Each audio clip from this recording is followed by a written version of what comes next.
Telugu social మీడియాను follow అయ్యే వాళ్లకు కొత్తగా పరిచయం చేయాల్సిన అవసరం లేని పేరు అన్వేష్. నా అన్వేషణ పేరుతో అతను ఎన్నో దేశాలు తిరుగుతూ ట్రావెల్ వీడియోలు చేస్తుంటాడు. యూట్యూబ్లో 24 లక్షలకు పైగా ఫాలోవర్లు ఉన్నాడు ఇతనికి. క్రేజీగా వీడియోలు చేస్తూ బూతులు జోడించి దూకుడుగా కామెంటరీ చెబుతూ ఫాలోవర్స్ను బాగానే పెంచుకున్నాడు అన్వేష్.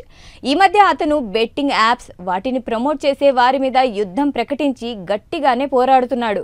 హర్ష సాయి సహా చాలా మందిని ఎక్స్పోజ్ చేసి మంచి పేరే సంపాదించాడు. కానీ కొన్నిసార్లు అతడి మాటలు ఆరోపణలు హద్దులు దాటిపోతున్నాయి. ఈ క్రమంలోనే హైదరాబాద్ మెట్రోలో బెట్టింగ్ యాప్స్ ప్రమోషన్ గురించి అతను యథాలాపంగా తీవ్ర ఆరోపణలే చేసేవాడు.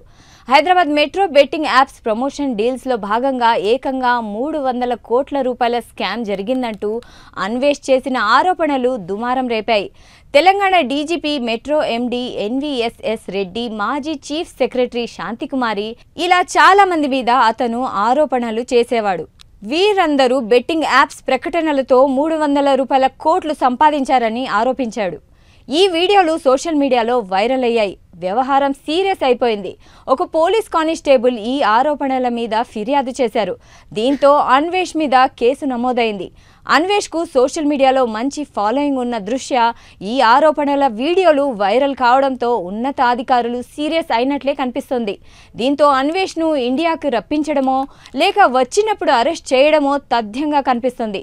తనపై కేసు నమోదైన నేపథ్యంలో అన్వేష్ ఎలా స్పందిస్తాడో చూడాలి.